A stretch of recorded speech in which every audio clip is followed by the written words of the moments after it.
Oliver had been to the works to be mended. Some troublesome cars tricked him, and the Great Western engine fell into the turntable well. Now Oliver was as good as new, but he was still worried about cars. "I'd rather not use them," he puffed to himself. But the cars sang songs rude and loud. Scruffy, their leader, led the chorus.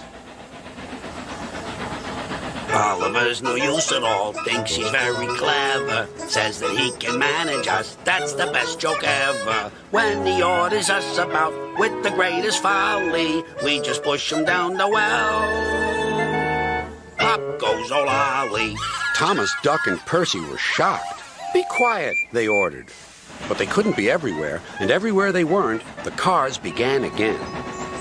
Oliver's no use at all, thinks he's very clever, says that he can manage us, that's the best joke ever.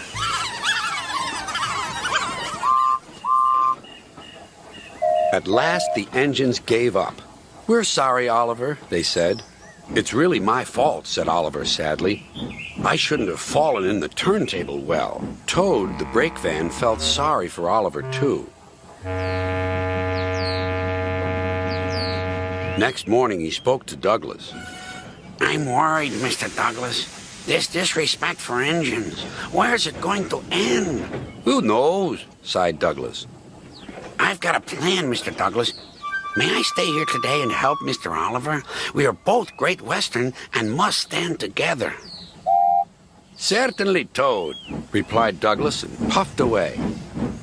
Soon Toad was explaining his plan. "Goodness gracious, Toad, I don't think you should suggest such a thing to Oliver." But Oliver interrupted. "No, Duck, Toad's right. It's really my fault. I must put this trouble right." "I meant no disrespect, you understand." "Of course not, Toad. Anyway, Driver says the same, and he's arranged it with the station master."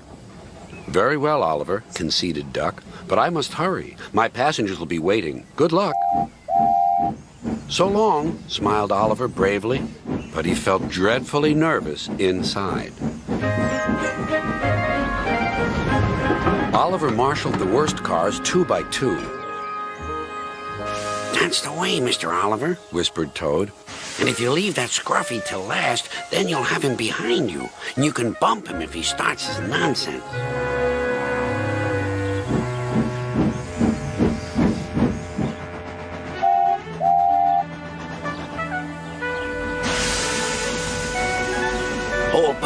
Hold back, whispered Scruffy, and pass the word to the others."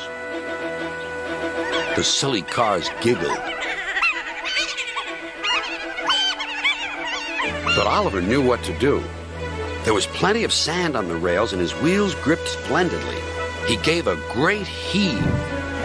"Oh!" groaned Scruffy. "I don't like this." "Go on," yelled Duck. "Well done, boy, well done." "Oh!" wailed Scruffy. "I'm coming apart!"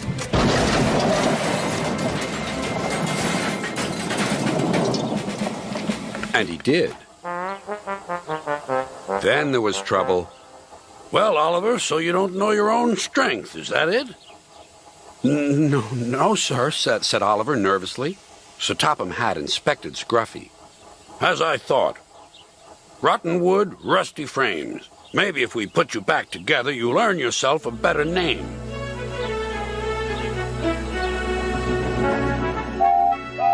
Nowadays, Oliver only takes the cars when the other engines are busy.